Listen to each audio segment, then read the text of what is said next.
Vous avez donc vous-même fait l'objet d'une arrestation au moment où vous filmiez ce que vous racontez dans votre film. Racontez-nous un peu ce qui s'est passé. Oui, c'est d'ailleurs la raison pour laquelle j'ai fait quelque chose auquel on est peu habitué en tant que journaliste, qui est de raconter à la première personne, parce que effectivement c'est un cas d'école. Le fait de se faire arrêter, non pas parce que c'est une mairie ou autre chose, mais bien parce que j'étais avec un opposant.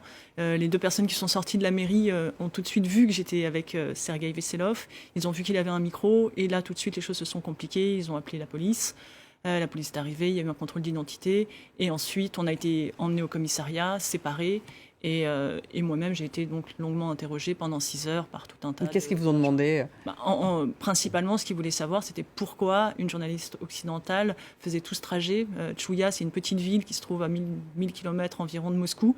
Pourquoi faire tout ce trajet pour cette belle bourgade pour aller voir cette personne? On m'a bien fait comprendre que c'était une mauvaise personne, qu'elle avait déjà reçu des amendes, qu'elle avait déjà fait de la prison. Sergueï en question. Absolument. Alors qu'il y avait plein de bonnes personnes à voir à Chouïa, notamment le commissaire qui m'a sorti sa veste avec ses médailles en me disant voilà, il y a des bonnes personnes qui font des bonnes choses pour la patrie.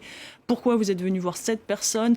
Qui vous a donné son contact? Comment vous l'avez trouvé? Est-ce que vous avez été payé pour la voir? Voilà le genre de questions qu'on m'a posées pendant 6 heures. Est-ce que vous avez eu peur un petit moment ou pas du tout? Oui, évidemment, c'est pas agréable.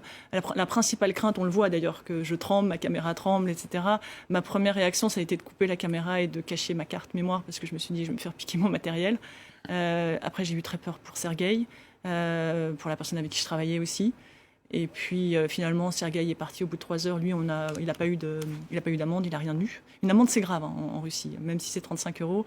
La prochaine, pour moi, c'était clairement l'exclusion du pays.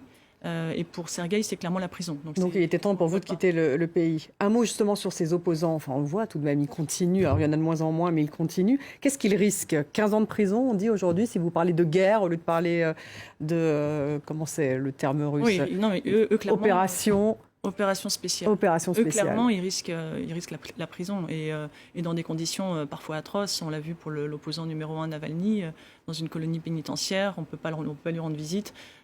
C'est très, très compliqué.